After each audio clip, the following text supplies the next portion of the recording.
dele é praticamente, apesar de ser novo, é uma lenda em nosso estado, conhecido por todos, doutor Hélio Maldonado. Obrigado. Bom, vou abrir e depois eu falar. Tudo bem, gente? Bom dia. Bom dia. Está chegando aí na frente, tudo bem? Primeiro agradecer, tá, essa parceria nossa inquebrantável com as FAMBs. Já desde a fundação dessa entidade, a gente está aí colaborando, tá, Leti? São 6 ou 8 anos, né? 8 anos, né, Sérgio? Sim, 8 anos. Então, muito obrigado, né, o convite do presidente César, o pessoal que está sempre no apoio administrativo desses 8 anos, o Celino, Cícero, todo mundo.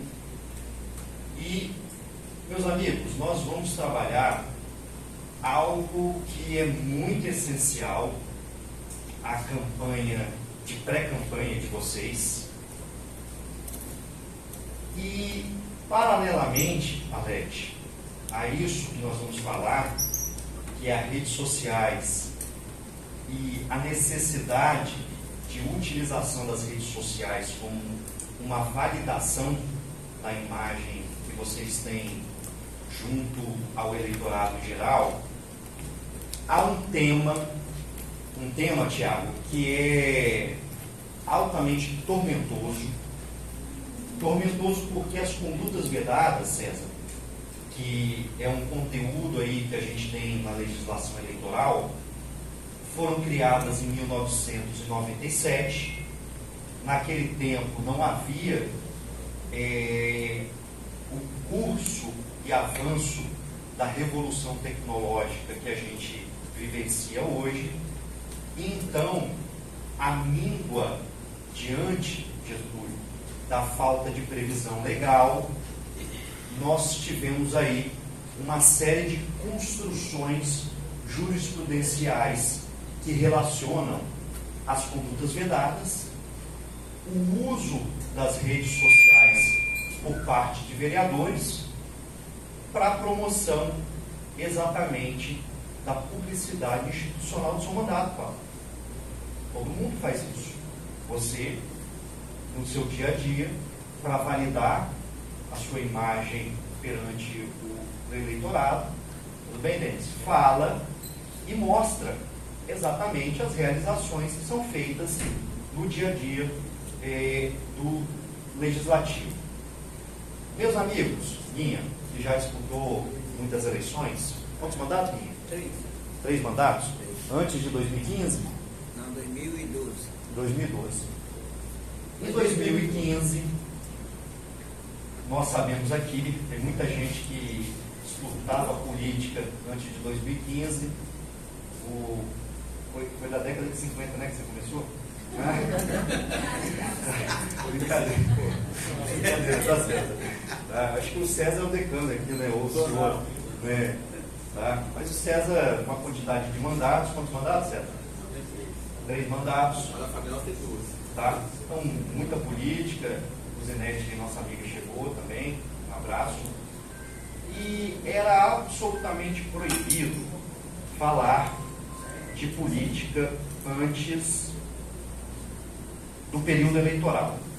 Tá? Era totalmente proibido fazer a antecipação do processo político eleitoral antes das eleições. Aliás, a pessoa que falasse de política antes do período eleitoral normalmente era sancionada com uma multa por propaganda antecipada, né, César? Eu me lembro que há um caso muito emblemático que representa isso, que é a história no ano de 2009 do então senador Ricardo Ferraz, hoje vice-governador do estado. Naquele ano o Ricardo era senador da República, quase 16, 17 anos atrás, um tanto mais jovem, com mais disposição, e havia sido escolhido, Alete, como um dos senadores da República mais atuantes no Congresso Nacional. Essa escolha foi feita pela revista Veja. E, em função disso, que foi o título que ele recebeu em dezembro de 2009, tudo bem? Associações econômicas daqui do Estado fizeram alguns outdoors nas grandes capitais, Vitória, Cachoeiro, Linhares, Colatina, na cidade de vocês também, parabenizando o Ricardo. Ricardo, parabéns por ter tido este reconhecimento. E simplesmente, Denis, por conta deste parabéns por uma entidade, pela escolha da condição de um parlamentar atuante, a Justiça Eleitoral aplicou uma pena de multa por propaganda antecipada contra o Ricardo. E esta pena, Tiago, por propaganda antecipada, acontecia porque a Justiça Eleitoral, ela olhava para aquela comunicação, apesar dela não ter forma, cheiro ou cor de uma comunicação eleitoral, a Justiça Eleitoral dizia que, por uma mensagem subliminar, algo que iria daquela peça publicitária para a consciência do eleitor, então haveria ali algum tipo de comunicação eleitoral e isso seria totalmente proibido. Era uma maluquice, era de uma subjetividade tremenda e era um ambiente para a prática de grandes arbitrariedades pela Justiça Eleitoral, como essa que nós falamos agora do senador Ricardo Ferraz. E aí, em 2015, quando houve o fim do financiamento privado para as campanhas eleitorais, a consequência para a diminuição de custos era a diminuição do tempo de campanha. Em 2015, nós diminuímos de 90 dias para 45 dias.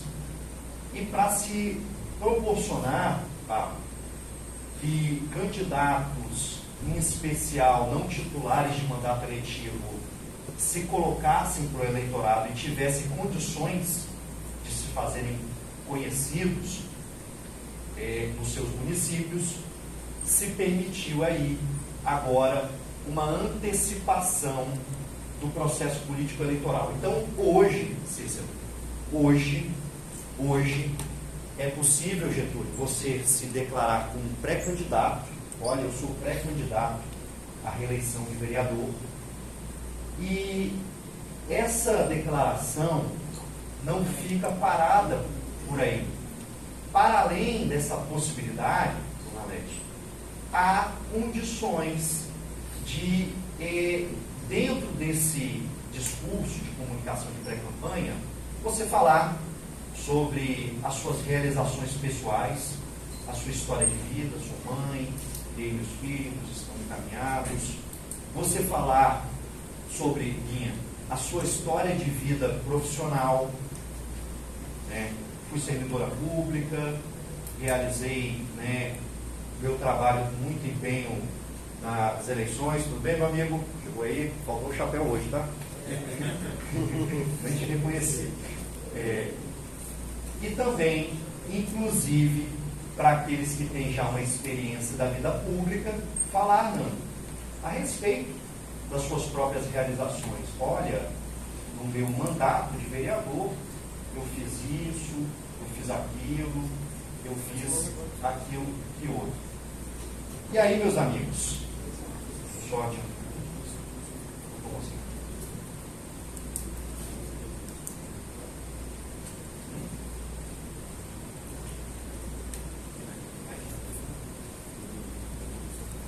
E aí, meus amigos, dentre as permissões que nós temos hoje a respeito da pré-campanha, eu posso fazer a menção à minha pretensa candidatura, eu posso fazer o enaltecimento das minhas qualidades pessoais e profissionais, tudo bem?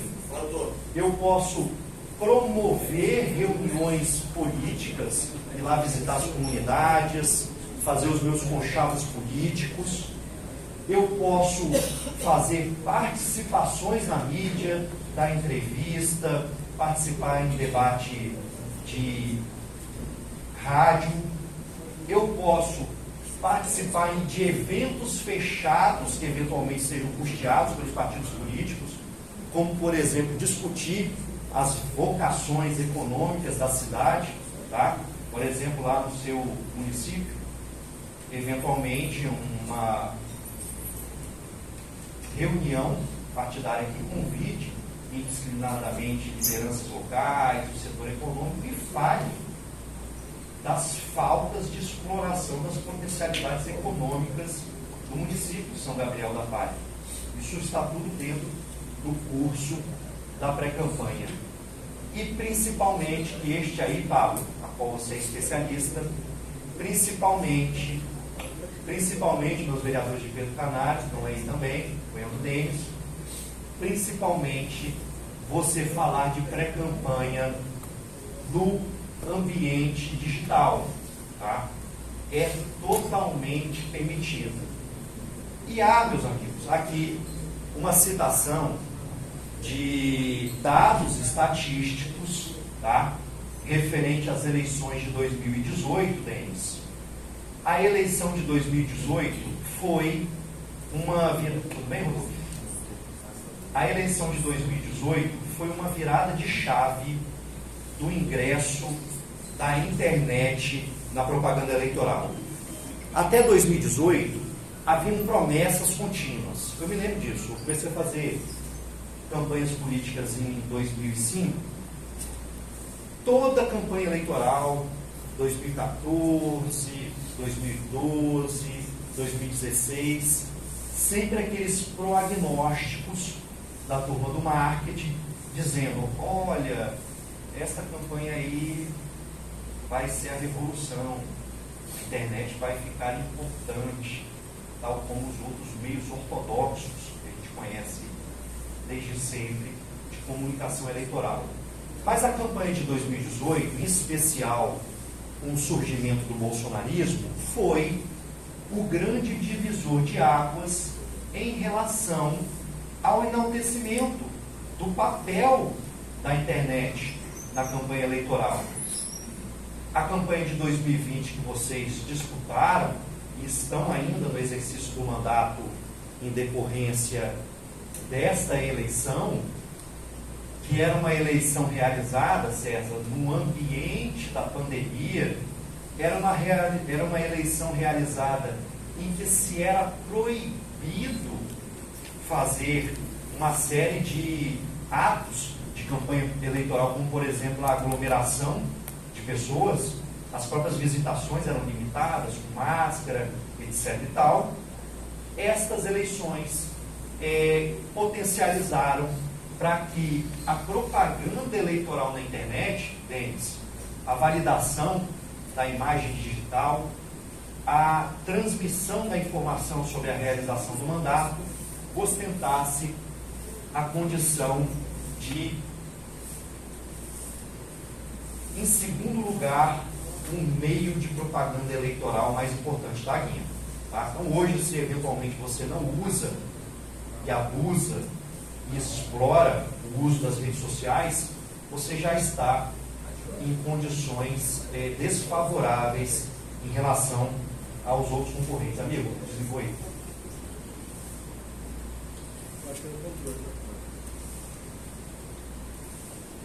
E hoje a gente tem um elemento que eu acho que eu vou pedir para você passar o computador. E hoje nós temos um elemento, Denis, Sérgio, hoje nós temos um elemento que na própria pré-campanha, hoje, Cícero, há uma possibilidade de potencialização da pré-campanha no ambiente digital, não? Que é dois elementos que estão positivados, autorizados na lei.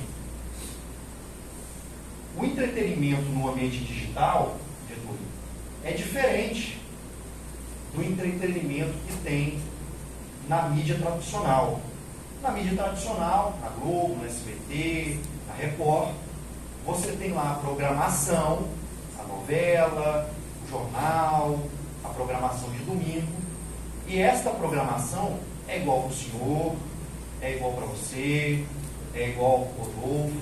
É uma programação uniforme, tá? Todas as pessoas vão ver a mesma programação de maneira igual. Só que o ambiente digital é diferente. O ambiente digital, gente, ele é um ambiente customizado. É um ambiente em que o entretenimento vai ser feito só para você. Para você é de um jeito, para o César é outro, o Nando é outro. Isso porque o ambiente digital é moldado por algoritmos, tá? Esses algoritmos é uma tecnologia da informação pesadíssima.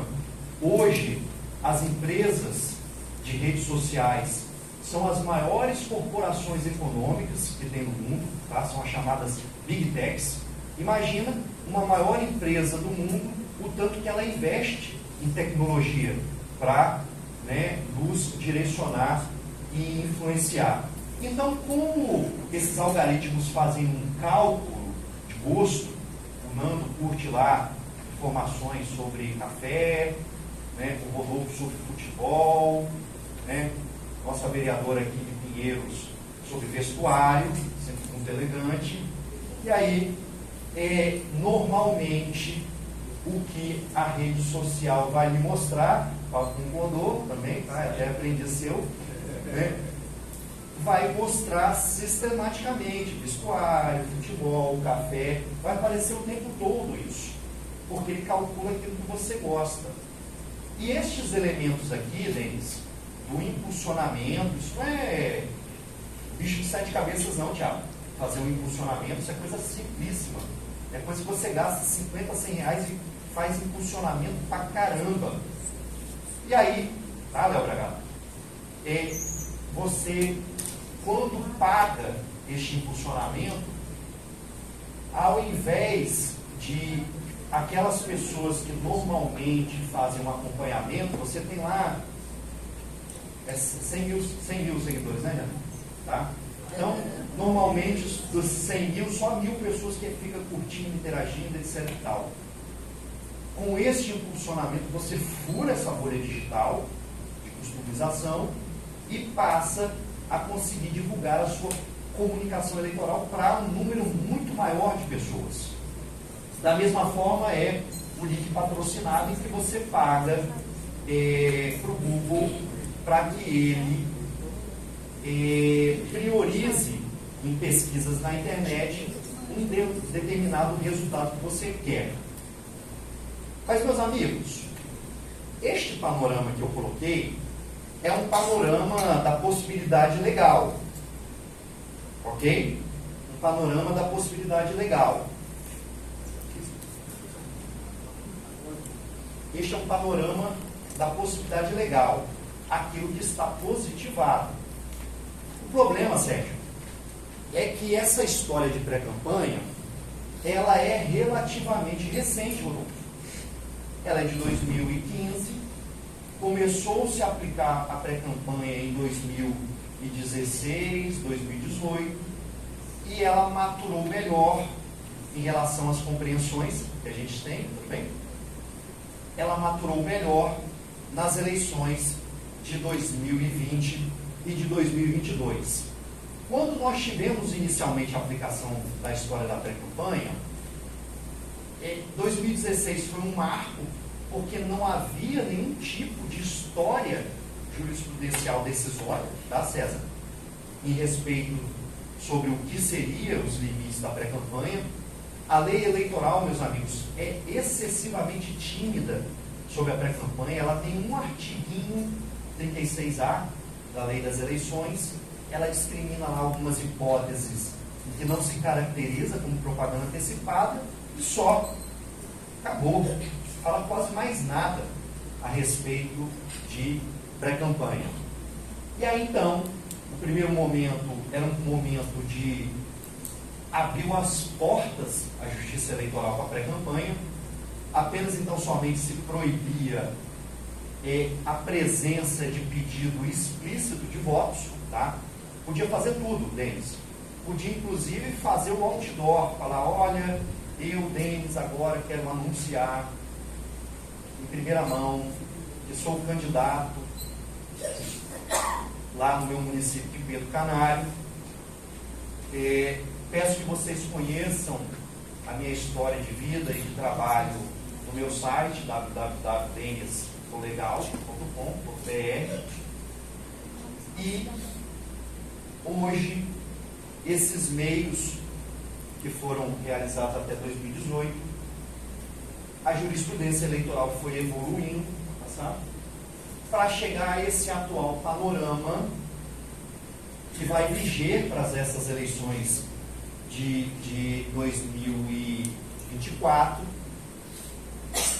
que nós vamos ter 3 proibições da pré-campanha: o pedido explícito de voto, o pedido implícito de voto, que é quando você não usa a palavra vote em mim, mas você usa palavras que significam exatamente vote em mim. Olha, eu espero que vocês me reelejam no dia das eleições. Olha, eu espero que a população me dê mais um mandato. Eu estou fazendo exatamente as mesmas comunicações do pedido explícito de voto. E por fim, ao que é importante para nós, Cícero, e que a gente vai explorar, se entendeu a partir de 2020 e 2022, Fábio, que todas as proibições que existem nas eleições, vocês sabem mais ou menos quais são as proibições: outdoor, dar doações de graça para as pessoas, uma série de proibições. Todas essas proibições que existem no período eleitoral, elas vão também ficar proibidas no período da pré-campanha. Ou seja, se é proibido no período eleitoral, é proibido também na pré-campanha. E aí, nesse quadro, meus amigos, a qual eu convido já para vocês irem olhando, a gente tem as proibições em geral, que são da campanha eleitoral e que estão também proibidos no período da pré-campanha, Getúlio. Que são as seguintes: o uso de outdoor, a fixação de propaganda eleitoral em local público, né? Colocar lá o teu adesivo no poste, a gente sabe que não pode. Realizar enquetes no ano eleitoral, a gente sabe que no ano eleitoral qualquer divulgação de resultado de intenção de votos demanda pesquisa eleitoral, devidamente registrada. Deixa eu fazer no final, porque tem um curso de programação, eu acho que a gente já começou atrasado. E o foco aqui, Getúlio, é falar de uso de redes sociais. Né? Essas questões aí são passantes para essa palestra nossa, tá bom? Né? O uso da enquete, o disparo em massa, que é quando a pessoa vai lá e contrata um serviço que vai mandar mensagem de propaganda de pré-campanha para diversas pessoas ao qual você nem tem um contato no telefone, nem te conhecem essas pessoas, tá? Você faz uma invasão de privacidade promovendo isso. E a questão do brinde, que é cesta básica, brinde, boné, camisa, todo tipo de benesse que é dada para o eleitorado em geral de maneira gratuita, que pode induzir, né, uma eventual captação ilícita de sufrágio. E por fim, por isso que nós colocamos aqui, não é porque ela é mais importante, mas para o objeto da nossa fala é mais importante, por fim, a publicidade institucional. Todo mundo sabe o que é publicidade institucional. Publicidade institucional é um comando da Constituição, é uma obrigação de transparência e informação deles em relação àqueles que estão no mandato eletivo. E a publicidade institucional, ela tem um caráter de divulgar as realizações do poder público. O conteúdo, Tiago, da publicidade institucional ela é exatamente o caráter informativo das políticas públicas, das realizações administrativas, das realizações legislativas, o caráter educacional, fazer campanhas de conscientização e também de orientação social à população em geral. A publicidade institucional é um dever da administração, mas promover a promoção pessoal através da publicidade institucional é algo que é vedado na campanha eleitoral e também é vedado no curso da pré-campanha. Mas há uma necessidade, Fábio, que a gente faça uma diferenciação. O que é publicidade institucional para fins do uso das redes sociais por parte de vereadores? Será que eu, vereador, sargento Jake, usando as minhas redes sociais para gravar vídeos, falar da minha atuação, fazer críticas em relação à prefeitura, será que eu estou promovendo publicidade institucional? Não. A resposta é negativa. Isso porque o conceito de publicidade institucional, ele envolve que seja uma publicidade nos canais oficiais da administração pública, tá? A prefeitura é o site, o portal de notícia, o Instagram, o Facebook da prefeitura, o WhatsApp de comunicação da prefeitura. Na Câmara Municipal, Denis, é o site da Câmara, o portal de notícias da Câmara, que uniformemente fala a respeito do trabalho de todos os vereadores, eventualmente também o canal do YouTube da Câmara, as redes sociais da Câmara. Então a publicidade institucional é só naqueles veículos oficiais pagos com recurso público e autorizado por agente público. Vai ter lá algum setor de comunicação oficial do órgão público que vai realizar a publicidade institucional. Logo, meus amigos, nós temos aqui esta premissa feita e consolidada de que é permitida a divulgação dos feitos administrativos em página pessoal do gestor, eu trocarei aqui gestor para parlamentar, nas redes sociais, realizadas sem dispêndio de recurso público. Ou seja, já aquilo que é feito, Getúlio, por você, pelo Guinha, pelo Nando, pelo Denis, pelo Rodolfo, tá? Aquilo que você faz no seu dia a dia está absolutamente permitido, tudo bem? Está absolutamente permitido, ok? Pode passar. O problema, meus amigos, que é o problema principal que nós vamos apresentar, que apesar de você poder utilizar as suas redes sociais para falar a respeito das realizações do seu mandato, essa comunicação que você faz em pré-campanha, Rodolfo, ela acaba, em algum momento, entrando em rota de coalizão com as condutas vedadas. As condutas vedadas, como outrora eu disse, é um rol de previsões que a gente tem na legislação eleitoral que proíbem agentes públicos em geral, logicamente vereadores são agentes públicos também nesta condição, são agentes políticos e vereadores também estão submetidos a este rol de condutas vedadas, que é um rol que quer proibir, em uma apertada síntese, o uso de bens, serviços ou servidores em favor de determinada campanha eleitoral. E essa utilização, meus amigos, atualmente, não é só uma utilização, César, de natureza física. Quando a gente pensa ordinariamente esta proibição, que eu acabei de expor a vocês, a gente pensa logo o candidato usando o carro da Câmara para ir fazer as visitas políticas dele no domingo. A gente pensa logo o cidadão utilizando um gabinete dele para fazer eventos políticos. A gente pensa naturalmente, Tiago, em ações físicas. Mas o problema, como também eu coloquei para vocês, que atualmente, por conta da presença da campanha eleitoral no ambiente digital, também o uso de bens, serviços ou servidores na campanha eleitoral tem as suas restrições no ambiente digital.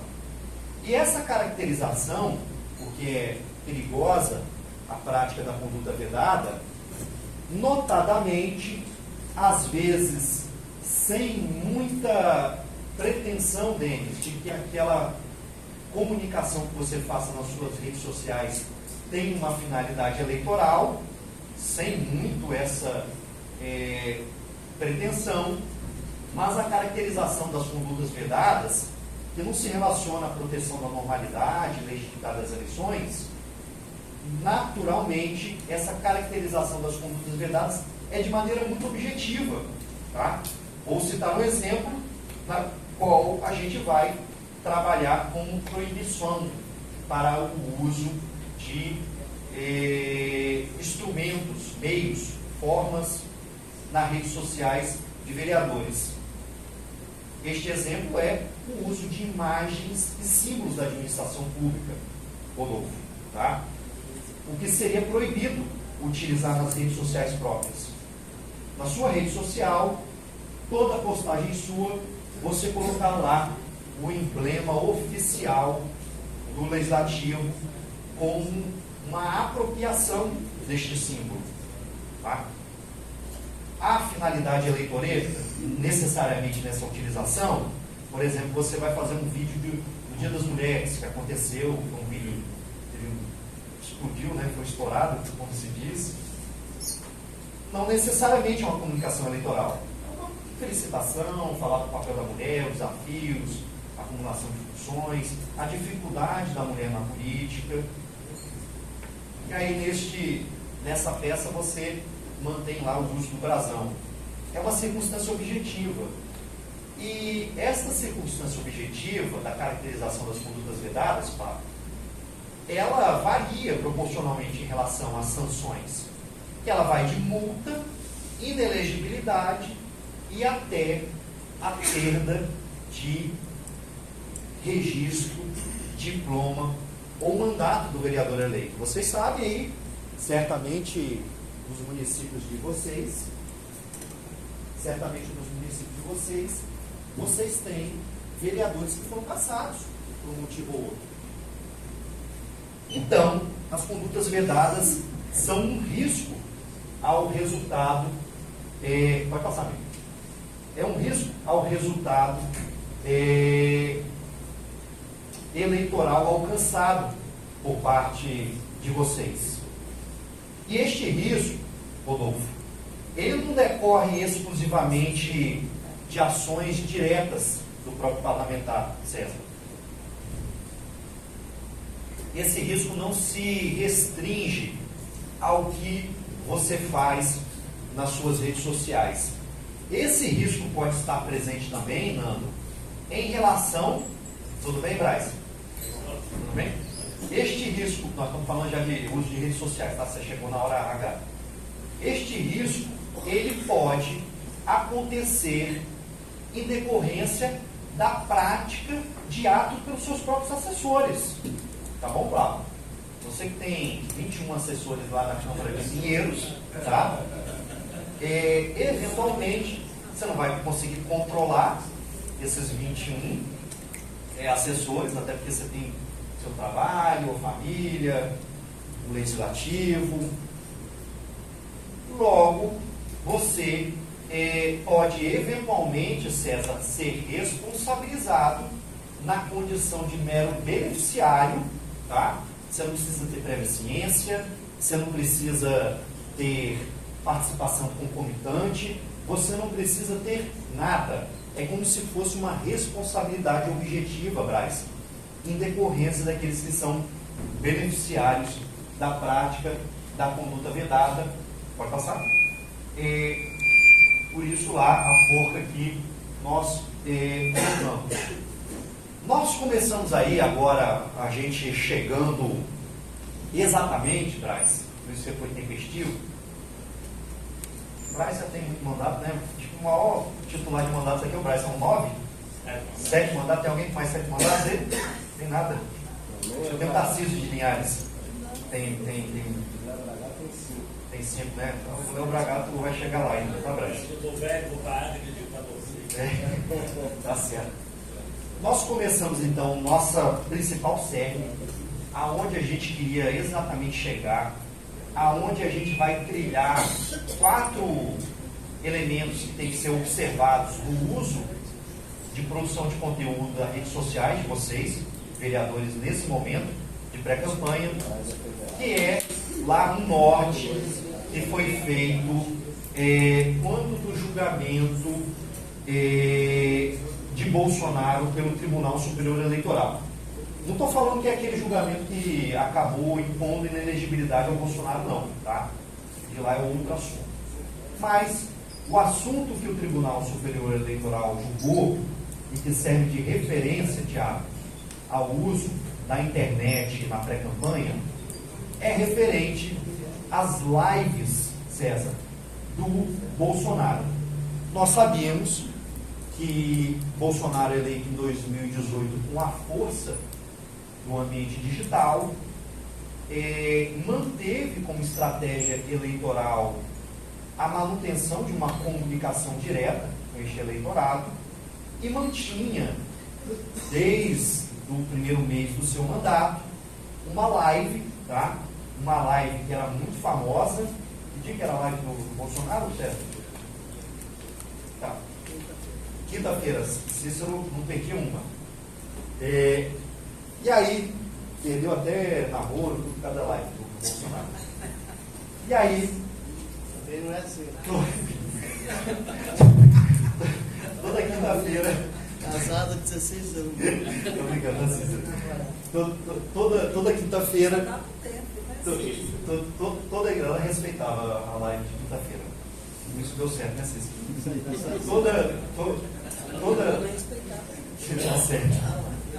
Toda quinta-feira ele fazia sua live para falar, né, a respeito do seu mandato, das suas ideias.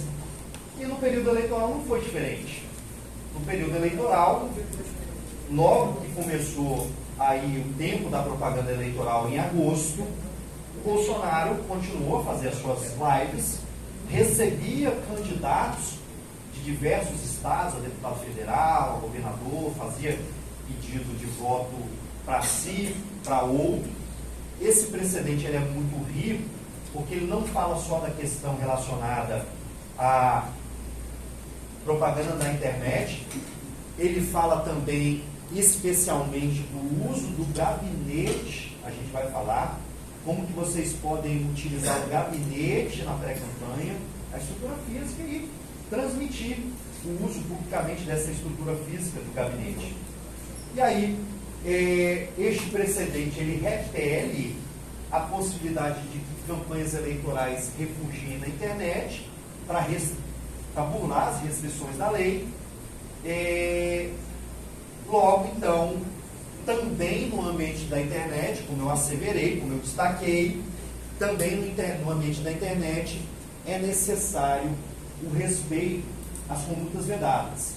E aí, meus amigos, nós vamos colocar o direcionamento para vocês, quais são essas condutas vedadas e o que essas condutas vedadas proíbem na pré-campanha, proíbem no uso da pré-campanha nas redes sociais pessoais de vocês. O primeiro elemento que a gente tem, que é a partir do início do ano eleitoral, tá? A partir do 1º de janeiro, é o uso de símbolos e brasão do poder público nas redes sociais, que foi o exemplo que eu coloquei aqui da Janete. Foi o exemplo, né? Que foi fazer um vídeo do Dia das Mães, falando dos desafios de ser mulher, em especial dos desafios da mulher na política, E aí, neste vídeo, apostou lá o uso de um brasão oficial da Câmara Municipal de Pinheiros. Tá? Isso seria proibido o uso deste brasão e, eventualmente, deste símbolo. Pode passar. Sobre essa primeira vedação, a gente não tem grande dificuldade, César. Isso fica muito claro. Tá? Não tem muita dificuldade. Não existe dificuldade, Rodolfo, de compreensão dessa primeira proibição. Basta não usar aqueles símbolos oficiais do poder público, porque eles constituem também um patrimônio imaterial deste poder público. É a imagem. Você está se apropriando da imagem do poder público no seu ambiente digital pessoal. O Rodolfo já está deletando tudo. Viu que a oposição está aí também, né, Rodolfo?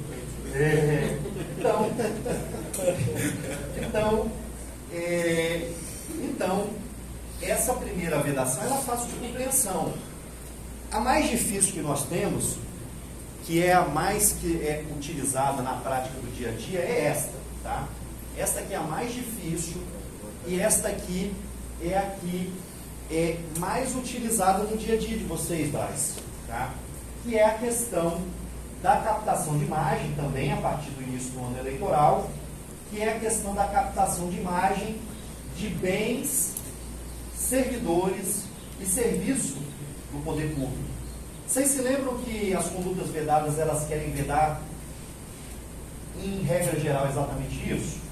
E que a gente não se limita ao uso físico de bens, serviços ou servidores, e que eu falei que também no ambiente digital há um controle a este respeito. E quando a gente utiliza isso, Denis, no ambiente digital, como que nós fazemos? O ambiente digital é marcado por uma aparência, tá? Não tem nada diferente, lógico, nós temos áudio também, vídeo, tá? Mas o ambiente digital é marcado pela comunicação de imagem. Então é exatamente pelo uso da imagem de bens, serviços e servidores da administração pública que reside um grau de proibição para quando for feita a publicidade das realizações de vocês. Ah, mas o que você está falando, Hélio? Que é proibido agora eu ir lá na obra pública, dizer que essa obra pública contou com a minha emenda positiva, que essa obra pública atende a comunidade X, que essa obra pública é uma necessidade que já existia há muitos anos. Poxa, é isso que você está dizendo? Não, não é isso que eu estou dizendo, tá? Não é isso que eu estou dizendo. Você pode continuar, tá, a fazer exatamente isso, usando chapéu, tá? Você pode continuar a fazer exatamente isso que você faz normalmente no seu mandato. Todo mundo faz isso, o senhor faz isso, né? O senhor deve fazer isso, o senhor faz isso, né? As assessorias que estão aí devem fazer isso, né? O SET faz isso, todo mundo faz isso, né, presidente? Todo mundo faz isso, tá? Vai ter lá uma inauguração de obra pública. Olha, nós estamos aqui na escola, Monteiro Lobato, olha como está linda a escola, né, o parquinho está super decorado. Deixa para o final, tá, André? Tudo bem? O parquinho está super decorado, né, junto com o kit escolar que já foi distribuído pelo município. As crianças vão ficar super bem atendidas, as mães vão poder ficar despreocupadas em seu trabalho, pegar as crianças no final, está tudo gradeado, etc. Tá? Isso você continua a fazer. O problema é que o modo de realização desta comunicação de pré-campanha, quando você for fazer imagens, essa mera captação de imagem em prédios públicos, o que são prédios públicos? É a sede da prefeitura, a escola municipal, o CRAS, o pronto atendimento, tudo isso são prédios públicos. São estruturas físicas onde são realizados serviços públicos. Tá? São todos prédios públicos, a prefeitura, a Câmara. Tá? Né? Quando for realizado essas utilizações de prédio público, nós temos a necessidade que o local da imagem, da filmagem, ele seja um local de livre acesso a qualquer um, tá? Inclusive todos os candidatos. Tá? O pátio não. A entrada da Câmara Municipal, o plenário, é franqueada a todo mundo. Tá? Não tem proibição de acesso. Ok? A escola municipal, ela é franqueada com acesso a todos. Lógico, tem lá um vigia, faz uma olhada em relação ao controle, mas tem um controle, tem um acesso livre. O pronto atendimento, Thiago, tá? O pronto atendimento, ele tem PA, ele tem um acesso livre. Né? Você já foi, inclusive, gestor, né, já trabalhou na saúde, foi lá em São Gabriel da Palha. Então tem um acesso livre. A pessoa chega lá e vai adentrando com liberdade. Tá? Os amigos aí embaixo mandou, né? Lá de São Francisco. Obrigado, tá? Então este é o primeiro requisito, tá? E se o local for privativo, como por exemplo o gabinete do prefeito? O gabinete do prefeito entra qualquer pessoa? Tá? Então é um local privativo.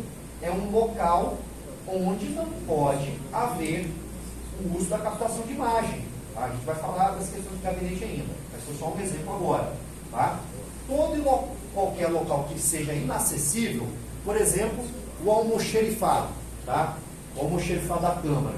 Qualquer pessoa pode chegar lá e entrar no almoxerifado da Câmara, tá? É um local inacessível.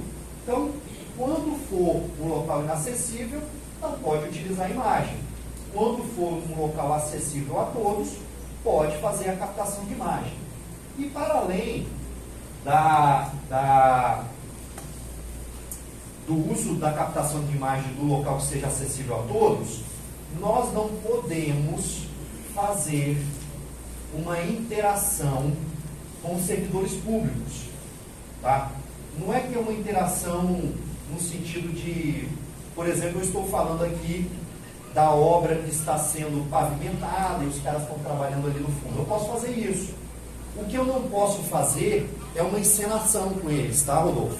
Eu não posso pegar meu microfone de lapela, ô, meu amigo, deixa eu bater um papo com você, etc e tal, né? O que você acha dessa aula pública? Ah, ela é maravilhosa. E você ama a cidade? Né? Fazendo uma encenação, tá? Né? Inclusive, eu quero te dizer aqui que isso é uma emenda minha, tá? Um projeto indicativo para a prefeitura, né? Você é dessa comunidade, né? Você não pode fazer encenação, tá? Com o servidor público quando você faz essa tomada de imagem, tá? Essa mera captação de imagem. E por fim, para além de você não poder fazer a encenação do servidor público, César, você também não pode fazer a interrupção do serviço público. E aí eu vou resumir essa questão da mera captação de imagem, do uso de bens, serviços ou servidores no ambiente digital, pelo precedente que nós tivemos na reeleição da Dilma. A Dilma, na sua reeleição em 2014, lembrando que a Dilma foi cassada em 2016, naquele ano de 2014 havia o lançamento do programa Mais Médicos. Vocês sabem, porque a maioria aqui é membro de município interiorano, o quão é difícil, não na capital do mundo lá, São Gabriel, mas meus amigos aqui de Pedro Canário estavam aqui, a gente já teve lá até uma demanda da prefeitura local a respeito disso, o quão é difícil, Denis, arrumar médico lá de Pedro Canário. Como é que é difícil? Dificílimo, tá? Dificílimo. Existe um piso estadual de pagamento, todos os municípios pagam igual, tem uma subvenção do governo do estado, e aí o médico, ao invés de escolher o município de Pedro Canário, escolhe São Mateus, escolhe Linhares, escolhe, né, Colatina, quer escolher os grandes centros urbanos para trabalhar, para viver também, tá? Então, há uma grande dificuldade. E aí a Dilma, né, quando lançou esse projeto dos mais médicos com um convênio, né, não sei se só com Cuba ou com outro governo estrangeiro, começou a trazer médicos para cá e esses médicos foram ilhando, foram indo para esses municípios onde nenhum médico quer atender. E aí ela faz lá o ingresso numa unidade básica de saúde qualquer, tá, Leti? A Dilma vai lá, entra, olha, quero falar a respeito do meu programa Mais Médicos, atender uma necessidade essencial da população. Hoje não falta médico em nenhum lugar. E a Dilma vai entrando na unidade básica de saúde, para o médico, pergunta para ele se ele está feliz de ter vindo morar no Brasil, né? Aí o cara vai lá e fala, olha, eu constituo minha família, estou muito feliz, etc e tal. Entra numa sala, interrompe uma enfermeira que estava lá fazendo um curativo, tá vendo, olha como agora toda criança é feliz por conta desse programa Mais Médicos. E a Dilma foi processada por condutas vedadas e condenada, justamente sendo feita essa diretriz. Olha, no uso de captação de imagens por parte das redes sociais pessoais, de gestor ou de parlamentar, tá? Nós precisamos fazer que esse uso seja em local público, sem encenação do servidor público e sem interrupção da prestação de serviço. Ok? Então, este que é o princípio diretriz para fazer essa atividade que é a mais usual no dia a dia das redes sociais de vocês. Terceiro, meus amigos, também a partir do início do ano eleitoral, a gente tem o uso restritivo do gabinete de parlamentar. Lá na Câmara de Itaguaçu, né, não? Márcia, tudo bem? Chegou aí, no Rio do Sul. Cada vereador tem, cada vereador tem o seu gabinete com suíte, 180 metros quadrados, né? Cada gabinete, tá? Tudo bem? Cada gabinete tem 180 metros quadrados e uma suíte, tá? Se quiser lá pernoitar, tem serviço de. Lá em São Itaguaçu, tá? Tem serviço de alimentação, tem tudo, tá? Aquelas cadeiras de massagem que dispensaram lá na Serra, foi tudo para Itaguaçu. Tá? Então vou colocar. Algum tem um gabinete Tem, não sei, não é só Itaguaçu. Tem que mudar. Tá em tempo ainda de você mudar o título lá para Itaguaçu, tá? Até o dia 5 de abril. Tá? E aí, meus amigos, lógico, Cezinha, lógico, eu posso utilizar o meu gabinete para. Os meus atos são preparatórios, Márcio. Tá? Eu uso o meu gabinete para receber lideranças comunitárias, para eventualmente fazer conchavos políticos. Eu uso o meu gabinete, Denis, seu presidente lá, de Pedro Canário, eu uso o meu gabinete para atender as demandas do eleitorado, pedir o apoio político no período da pré-campanha. Eu vou utilizando. Eu uso o meu gabinete para conversar com dirigentes partidários, ou eu sou o dirigente partidário, como o Braz que aí, Braz? E aí vai também atendendo os seus pré-candidatos, tá? Eu posso utilizar, mas essa utilização, meus amigos, também agora aí com base nesse precedente do Bolsonaro, tá? Em relação ao uso das lives, que o problema todo foi aquele que eu disse para vocês, o uso do gabinete privativo de presidente da República, tá? O uso do gabinete dele para fazer, através das lives, a propaganda eleitoral. Este uso do gabinete, ele é um uso que tem algumas restrições, tá? Quando você não pode mostrar que é um gabinete, tá? Ele tem que ter uma identificação neutra, tá? Uma identificação neutra. Por exemplo, se eu for fazer a foto com a liderança que foi me visitar e já falar, marcando junto essa liderança que a partir de agora vai caminhar junto, declarou apoio à sua pré-candidatura, de alguma forma você tomar o cuidado para que a identificação visual do gabinete seja neutra. Quando que não vai ser neutra? Quando coloca a foto, né, sua atrás, um diploma de vereador, com as insígnias do legislativo, aí vai ficar na cara que você está utilizando a imagem ostensiva do seu gabinete privativo. Então, a ideia é ter um elemento de identificação neutro, que essa participação seja restritiva a você, tá? Não é anunciar a campanha, a reeleição do prefeito ou a pré-campanha do candidato opositor dentro do seu gabinete, tá? Que essa utilização do gabinete seja exclusivamente em seu favor, tá bom? Tá? Então é neutro, exclusivamente em meu favor, e que obviamente, né, não forem utilizados nem materiais nem recursos públicos, né? São esses que são os predicados. E no período eleitoral, se houver custos para divulgação, por exemplo, eu quero, Márcia, também lá em Rio Novo, usar o meu gabinete para gravar não tem televisão lá, mas eu uso o meu gabinete, apesar de que para a rádio não vai aparecer, né?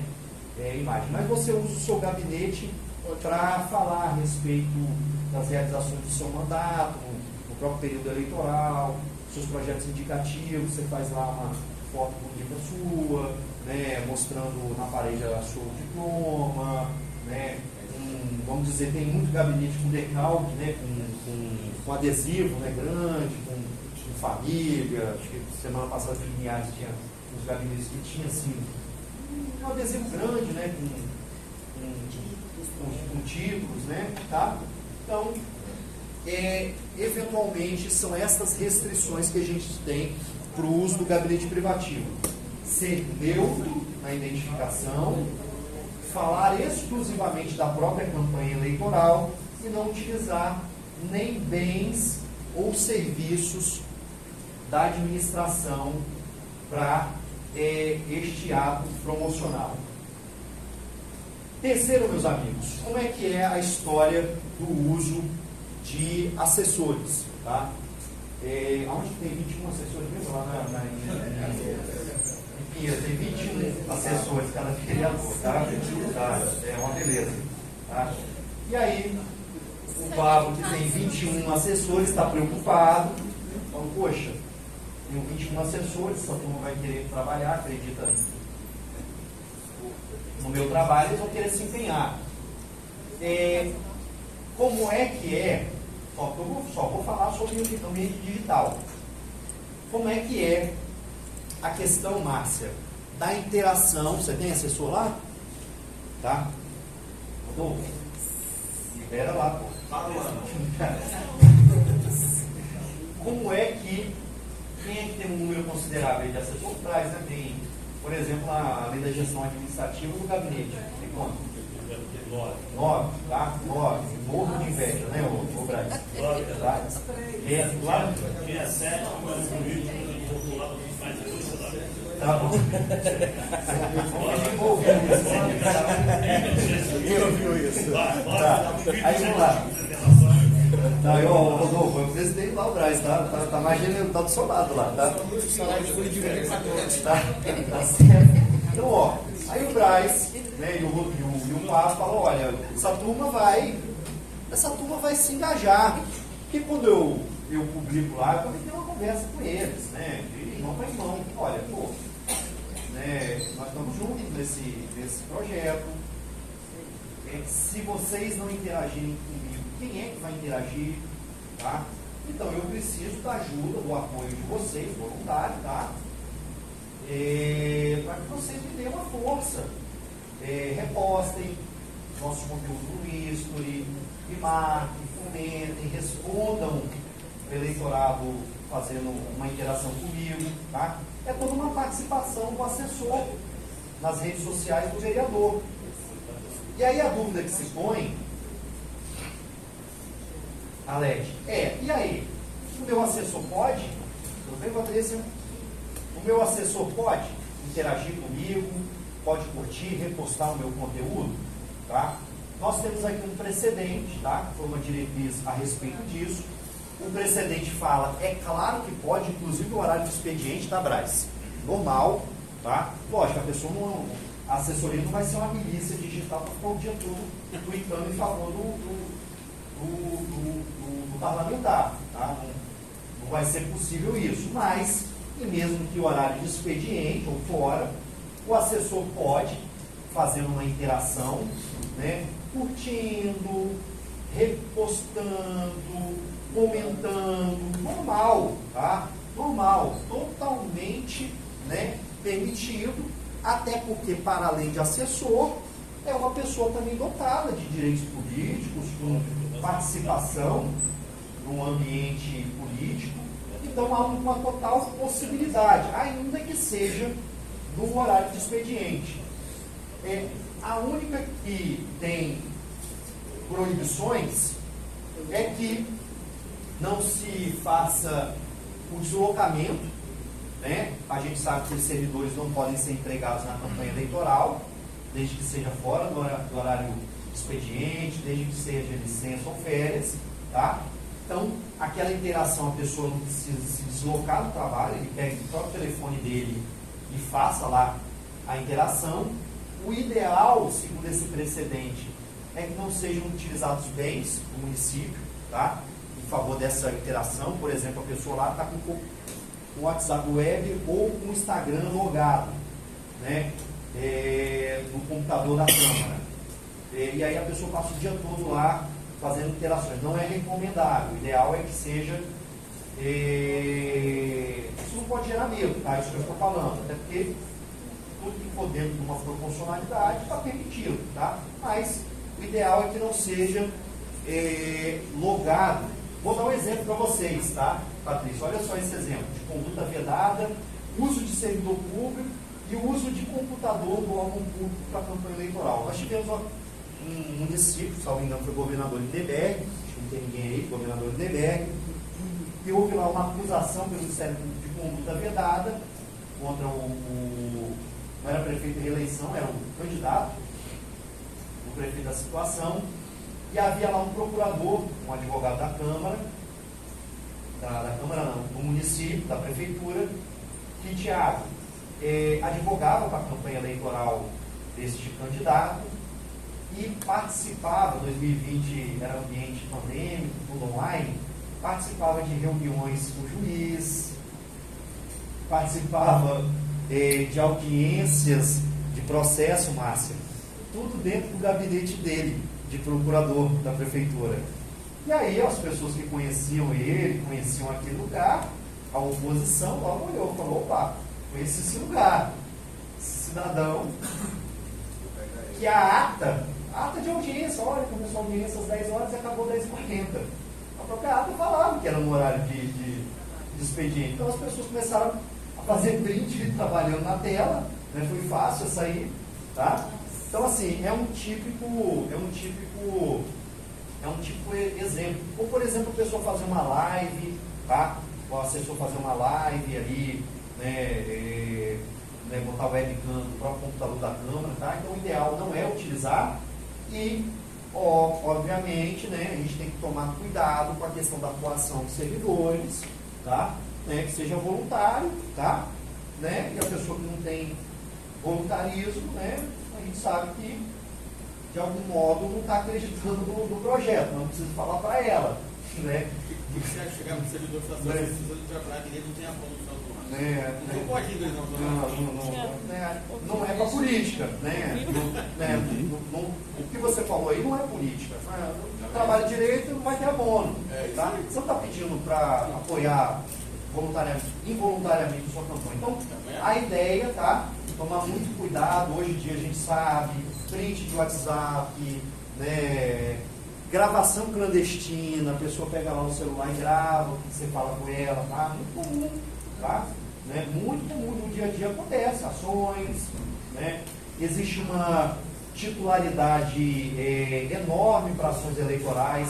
Às vezes o derrotado na campanha eleitoral fica sabendo depois do resultado das eleições e processa o vereador eleito, tá? Querendo entrar no mandato. Tá? Então, né, tem que haver um cuidado, tá? Doutor Hélio, E por fim... eu como suplente sequestra o vereador. Não vi. Eu vi. Lá em Rio Novo tem Eu ajudei isso aí. Eu vi. Com o presidente da Câmara, inclusive. Ah, é? Com o presidente da Câmara. Ajudei a prender o suplente. Ajudei não, a gente contar com o governo e prender o cara no Rio de Janeiro. Na política eu só não vi boi voar. O motor da saúde, o suplente sequestrou ele. Eu não me lembro. Combateu isso. Tá? E por fim, meus amigos, tá? Por fim, deixa eu só ver se essa é a última. Por fim, nós temos algo perigoso, tá? E aí esse algo perigoso não é em relação à forma do conteúdo da comunicação no ambiente digital, Patrícia. Não é em relação à forma, melhor dizendo. Este perigo é em relação ao próprio conteúdo do discurso no ambiente digital, tá? E eu vou falar a respeito desse, dizendo um precedente que gerou essa preocupação para a gente trazer para vocês. Que foi o seguinte: lá no estado do Rio de Janeiro, tá, havia um deputado estadual, e esse deputado estadual era candidato a prefeito nesse município de Bagé.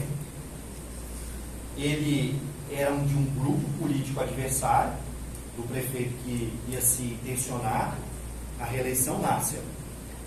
E, com o poderio político dele de deputado estadual, ele utilizou durante 2 anos as redes sociais dele, tá? Essa é a distância de tempo entre o mandato de prefeito e de deputado, tá? Agora esse ano vamos ter prefeito, daqui 2 anos deputado. Então ele entrou no mandato